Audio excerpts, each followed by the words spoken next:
This is our Sorrento Espresso Machine. And this button here will emit steam for keeping your cups nice and hot before serving. We have dual sides, both are the same, just you got your left and your right. We have filling up hot water just straight to your glass. You have all your options for your amount of your espressos. For instance here, there's time to fill up a certain amount from quarter of a cup, full cups, double cups, however much you want. Both sides are the same. We got our frothing machine, which will make beautiful froth.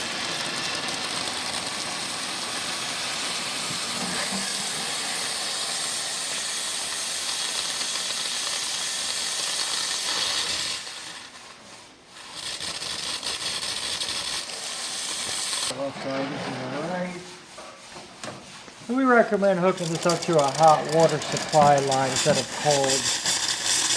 That way it doesn't take so long to heat up.